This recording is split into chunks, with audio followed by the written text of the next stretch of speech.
Hi everybody, thank you for joining me. This is Living Divinity. So I want to begin by saying thank you from the bottom of my heart.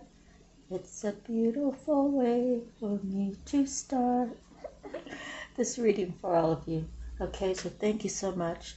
I want to thank God for the opportunity for us to come together, as well as, sometimes we're in the decision-making process.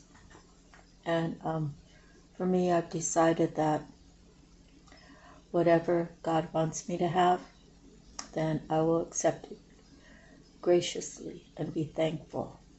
And sometimes you want things in life, right? You know, there might be a person that you're looking forward to be in your future, and I guess it's always possible. It's up to God. But you can't hold on and wait. You know, you can't keep praying for the same thing. You have to pray and let it go.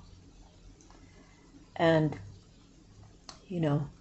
I don't really want to accept someone who doesn't really want to accept me. So it's the protection, right? God's rejection is your protection. And I'm just moving forward, and I'm hoping that whoever he is, that he will want to do the work, and he will believe that he is worth doing all the work for himself to become the best person that he could be. And for him to take the steps to become that person that he truly loves, because he can never love anyone else until he truly loves himself. So it's all something that we all have to work on, right? And we have to freely let people live their lives the way they choose. And I choose my life to have God within my home, within my heart, for him to be with me wherever I go. So let's begin by reading out of the Bible. And see, I'm on Isaiah 5, the Song of the Vineyard. I will sing for the one I love a song about his vineyard. My loved one had a vineyard on a fertile hillside. He dug it up and cleared it of stones, and planted it with the choicest vines. He built a watchtower in it, and cut out the winepress as well. Then he looked for a crop of good grapes, but it yielded only bad fruit. Now you dwellers in Jerusalem and men of Judah, judge between me and my vineyard. What more could have been done for my vineyard that I have done for it? When I looked for good grapes, why did I yield only bad? Now I will tell you what I'm going to do to my vineyard. I will take away its hedge, and it will be destroyed. I will break down its wall, and it will be trampled. I will make it a wasteland, neither pruned nor cultivated, and briars and thorns will grow there. I will command the clouds not to rain on it. The vineyard of the Lord Almighty is the house of Israel, and the men of Judah are the garden of his delight. And he looked for justice, but saw bloodshed, for righteousness, but heard cries of distress, woes and judgments. Woe to you who add house to house, and join field to field till no space is left, and you live alone in the land. The Lord Almighty has declared in my hearing, surely the great houses will become desolate, the fine mansions left without occupants. A 10-acre vineyard will produce only a bath of wine, a homer of seed only an ephah of grain. Woe to those who rise early in the morning to run after their drinks, who stay up late at night till they are inflamed with wine. They have harps and lyres at their banquets, tambourines and flutes and wine, but they have no regard for the deeds of the Lord, no respect for the work of his hands. Therefore my people will go into exile for lack of understanding. Their men of rank will die of hunger, and their masses will be parched with thirst. Therefore the grave enlarges its appetite and opens its mouth without limit. Into it will descend their noble and masses, with all their brawlers and revelers. So man will be brought low, and mankind humbled, the eyes of the arrogant humbled. But the Lord Almighty will be exalted by his justice, and the holy God will show himself holy by his righteousness. The sheep will graze as in their own pasture. Lambs will feed among the ruins of the rich. So that was Isaiah 5 through 5:1 through Isaiah 5:17. So that speaks to me about people wanting to have all this abundance. And abundance is good. And, there comes a time where they're not thanking God for their riches. They're not thanking God. Thank God I have this job. They're not thanking their employers. Thank you, sir. Thank you, ma'am, for this job.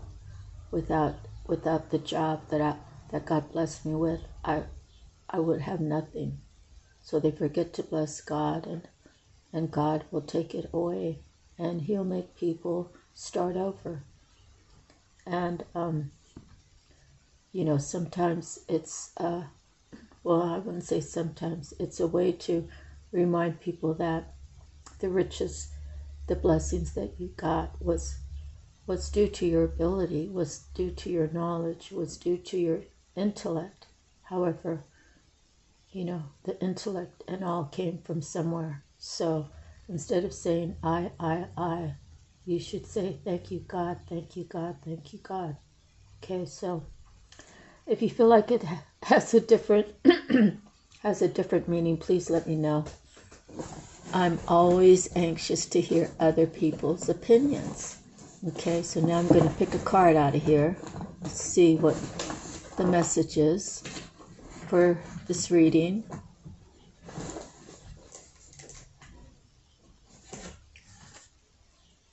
Let's see. Take this one.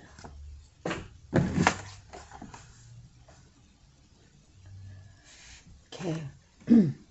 I share my stories in order for others to better know themselves. Learn lessons from others' stories. Sometimes, we're not believing, or we're not really listening, or we're not really paying attention. And then we find ourselves in the same place where someone else was once. And maybe they tried to say, hey, this was my life before, and this is what I went through, and I'm learning to come out of it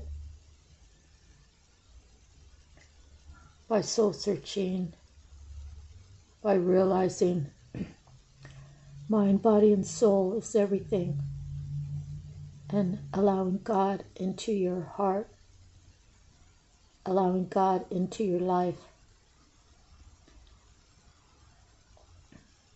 Yeah, you'll be going against all odds. As I said before, I did that posting about love being the most powerful force in the world. Only 22 people shared it, so you have to determine, on your own experiences, is that number like pretty close? And where do you stand? Are you on the 22%? Or are you on the 78%? And it's a wake-up call, okay? So try to learn lessons from other people's stories. I share my stories not to cut down on people, not to say they're bad people. It's a story of truth and a story of how, I still have an open heart to love after everything that man has put me through. And I say man, not just male. I'm saying the only one you can really trust is God. And God's just the only way. Okay? So he has many different names. And if you believe in good and bad, if you believe that it's an evil world out there, then you have to believe that there's some good somewhere. So the good, I call him God. The bad, I call him the devil. Okay? So, and those of you who are thinking about starting a YouTube page, channel, platform, you might not think you have enough to tell, but believe me when I tell you, your stories will touch other people's lives, and you will be helping people make the change for 7 generations down. Okay? So God bless. Next, we're moving on to the miracles now. And we have, in order to awaken the world to the light, I must not be afraid to shine. Okay? So again, I don't see these cards. I pull them face down. So it's it resonates with what I just said, right?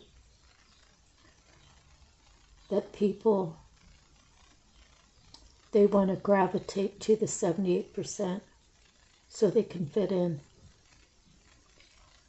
That's not where God wants you to be. God doesn't want you to fit in. God wants you to take a stand in your own life, do the things to make yourself happy, yourself whole, yourself healed. And healing is an everyday process. Compassion and understanding, self-love, integrity, tenacity. All those things that make you shine. You have to release the negativity. You have to release the stress. Release past pains. Release, and that's past pains you can release and forgive. If a pain is from someone, or maybe you did something to someone else, just say, hey Marcia, I forgive you. And I forgive myself. And God, please forgive us, right? And you're free to live your life. You don't have to give me a phone call. You don't have to say another word to me for the rest of your life. That's totally up to you. I keep my pages open. My Facebook is actually Marcia Davis, Marcia Davis. And I know there's a whole slew of them, but anyways, if you looked in my community page and saw a picture of me, you'd be able to match me up. And so, and I am in California. I don't know how that'll help you find me on Facebook, but my Facebook is always open. And now I have this platform. It's always open. I haven't been posting much on Facebook because I've been concentrating on here. But eventually I'm going to expand to the other pages, I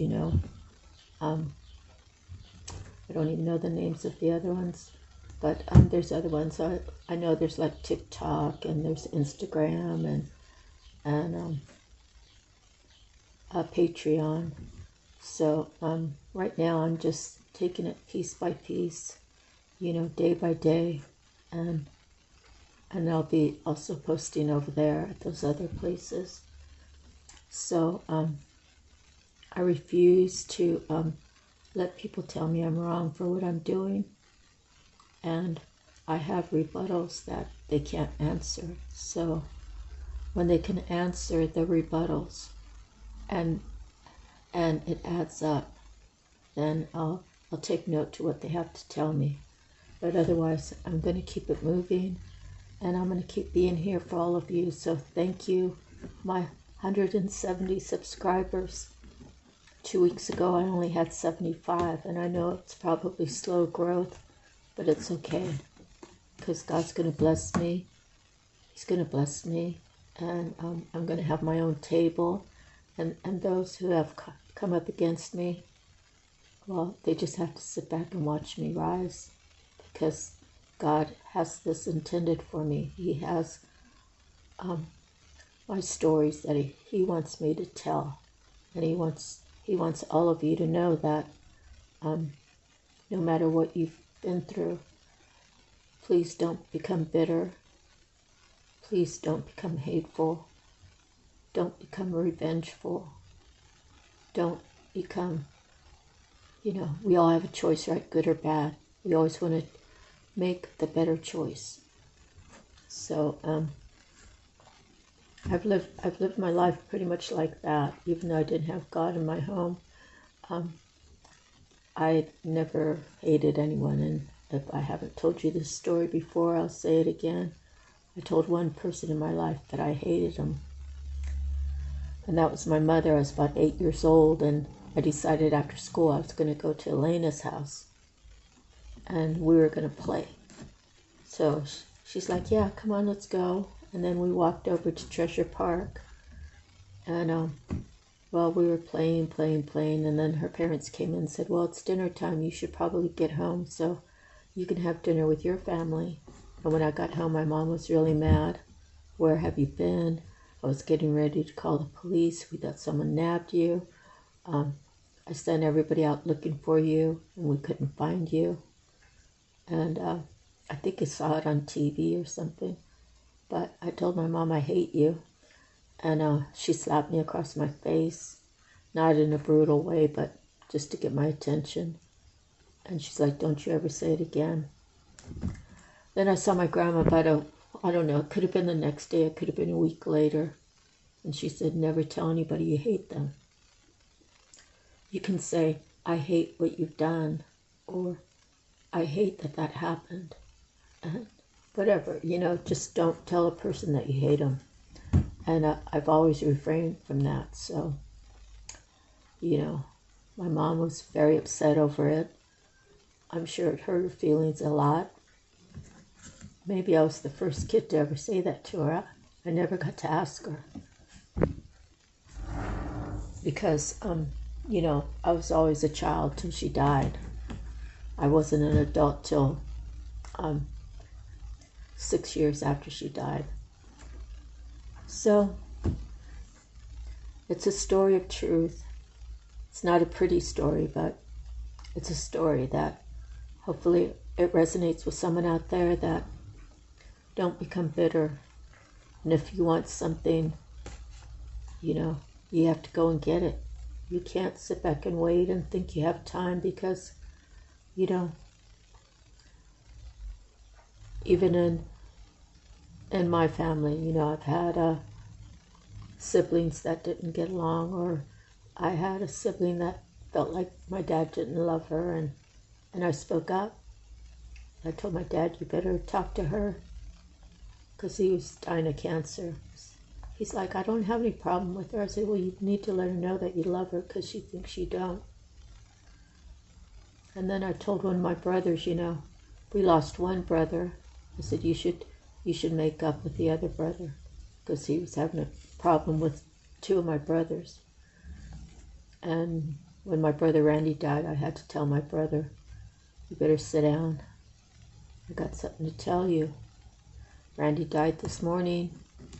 It's on a Tuesday morning in November. And his answer was, I thought I had time. So, when you know that you should have done something, or if you know that you should have been somewhere, if that's really where you want to be, if that's really, what you want to do, you should not hesitate. You should not just tell yourself you have more time. Because, just as I said, you never know when time's going to run out. Okay? And we want to show the people that we love that we love Him. You know, I came back and I've shown everybody love. And when they got out of sorts, I let them know the truth. And I let them know that I'm not going to, you know, I'm not going to stand for that. That I'll love you from a distance. I won't stand for disrespect. I won't stand for manipulation. I won't stand for, you know, the setup. You know, that is not going to happen in my life. And so many people thought that I'd go running back to them, like begging them, like, you know, making a scene and all that. And I won't give it to them. My peace means too much to me. They know what they've done. And, you know, they have to live with it. Now they can tell me, oh, I forgive you, Marsha, forgive me, and move on, right? And that's fine. That's fine with me. But don't ever expect me to open up my heart to you again. And that's kind of where I'm at right now. So, and I'm not being bitter. I'm standing up for what I believe. And what I believe is narcissism doesn't hold any water with me. I won't give my energy to it. Okay? So I still love them. Still love all of them. And if I saw them today, I would tell them I love them. But it doesn't mean I want them back in my life, because they can't correct what their issues are, and their issues are not my issues. All right? So moving forward, okay, so let me say this again. In order to awaken the world to the light, you must not be afraid to shine. There's some real beautiful earth angels, men and women out there, who have been demeaned. They have been broken down. They have been cast aside. They have been made to feel like they don't matter. Those are the people I'm reaching out to. And I'm reaching out to those who are looking to find their way to God. It's important to not discard anybody, to not treat them like they don't matter. What happens in a relationship when you do that? The other person says, hey, how many times did I turn the other cheek for you? Now I'm going to let you know how it feels. Right? And that's not really vengeance. I guess it is sort of, but it's kind of a way to, for me, because I've done that, it's a way to say, hey, you need to wake up. Do you like how it felt? Of course they didn't. Well, you know, you did it to me how many times and however many years, and you never wanted to change. You always wanted to put me on the back burner. So guess what? I sold that stove. And you're out of my life, right? Be who you want to be. Be the best version of you. Don't let anybody stop you from that. The world already sees these people, and they see them as who they are, that they don't even see themselves. And they already know that, oh, we're gonna get him, or we're gonna get her, and we're gonna break him down, and, you know, maybe we'll throw a party after they commit suicide, you know. You know, and that's a horrible thought, right? But I'm sure there are people out there like that. You know, it's a horrible thought. People who hold love in their heart, you know, they don't think that way. You know, so I know that plenty have wished me dead, and I'm still here. So, you know, I must have some work to do, right? Okay.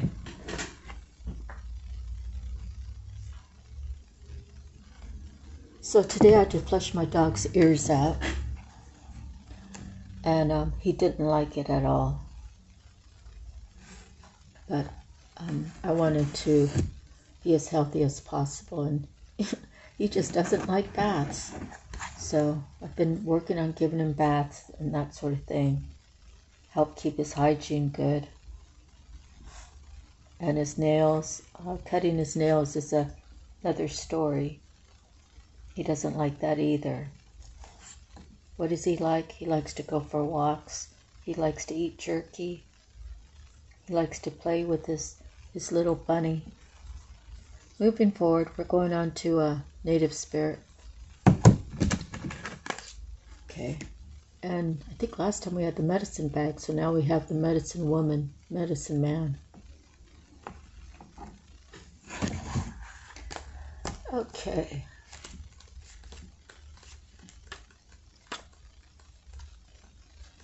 And these cards are not placed in alphabetical order. It's just a random pull. So someone needs some healing. If we got it 2 readings in a row.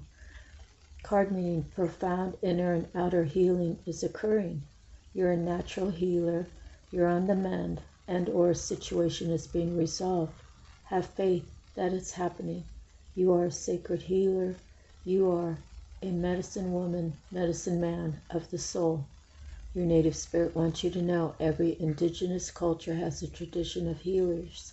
Depending on the culture, they are called medicine men, medicine women, shamans, tahungas. Tahungas sounds like Samoan. Kahunas is Hawaiian. And sangomas must be something like Spanish or sangomas. And then curanderos definitely sounds Spanish, among others. In every tradition, they're the individuals who are able to step between worlds to gain information, wisdom, and healing energies from their spirit allies. When this card chooses you, you are at the advent of healing emotional, physical, and mental wounds. Additionally, a powerful healing force is activating within you. The journey, nature is one of our greatest healers. So spend time with the trees, soak up the rays of the sun, and dance in the rain. Everything in nature has the intrinsic ability to restore itself. You are a part of the natural world, so you also have this innate ability. Often healing needs to occur on the inner planes before it can manifest on the outside. To assist this process, focus on what's great and let go of what isn't working. Hold a vision of the solution that you desire. Be patient and trust that recovery is occurring in its own time and way. Okay. Next, we have Divine Feather. We have this pretty bluish, grayish. Love that color. And it is the heron. Let go of convention and follow your own unique path.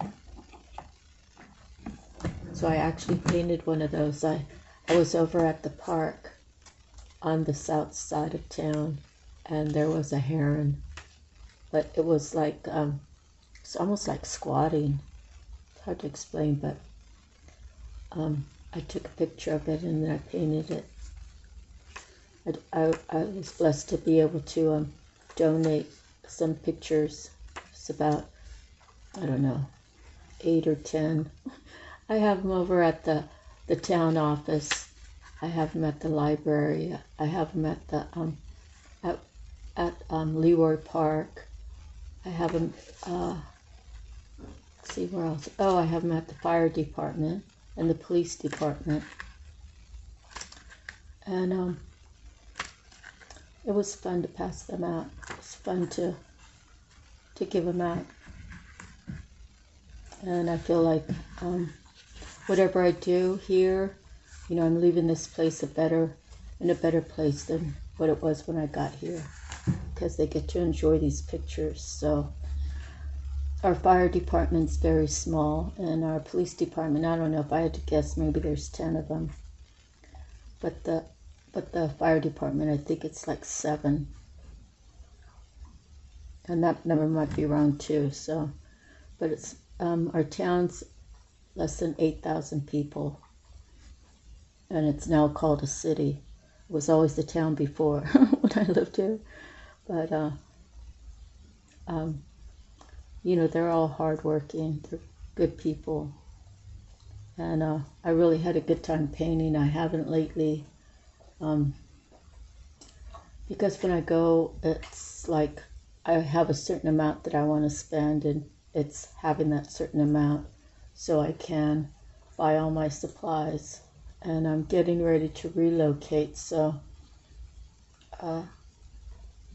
buying more stuff to just give away at the end doesn't seem to make sense right now. So, you know, you got to feel the whole vibe when you're doing that kind of stuff. And my beading, yeah, I had fun doing those too. Just the creating the different combinations and stuff like that. Okay. So heron. There are several variations of heron, all of which are waders. The connection to the shallow waters implies the strong influence of the water element, reflection, and the realm of emotions. Herons are often observed walking their own solitary path, symbolizing the attributes of self-reliance and self-support. Their enormous wingspan and powerful flight captures attention and highlights their beautiful and unique presence in the world. Herons embody the quality of patience and are said to represent the resolution of conflicts between other birds. The heron messenger wades into your world to encourage you to embrace your unique path. Let go of the pressure to conform to unwritten rules that may be keeping you stuck. As you begin to steady yourself and find a different way around an old and familiar pattern, you will feel more certain that you can indeed stand on your own in this way. Your unique viewpoint can assist others in resolving issues and can help bring harmony. The power of heron urges you to look into your surrounding world and reflect with a patient and loving heart. Let go of judgments and allow your personal path to unfold. Energies, self-reliance, balance, and choice. Season, spring. Element, water, air. Color, white, blue, gray, and brown. Affirmation, I now embrace and accept my true life's purpose. Okay. Have you all figured out what you want to do? Are you ready to accept it today? Okay. All right, next is messages from the mermaid. And we have discernment. Okay. Discernment.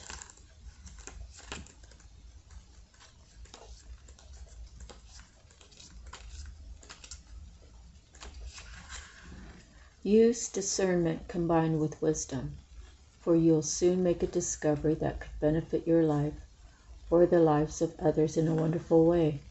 Something of great significance has been or is about to be discovered. Bless you, Tambo. Discovered, and discernment will be required. This mermaid is contemplating the reality of her revelation and thinking about how and if this discovery should be revealed and to whom. You could find yourself in a situation where discernment combined with sensitivity is required. Perhaps something is about to be unearthed concerning your friends, family, or ancestors, or a secret may soon be revealed. It's vital to be discerning when sharing any information that comes to light at this time. If you've discovered or are about to discover some important information about someone, be mindful and use discernment if you decide to share this with a third party. Approaching the person or people directly would be the wisest way forward, using compassion and discernment when bringing up any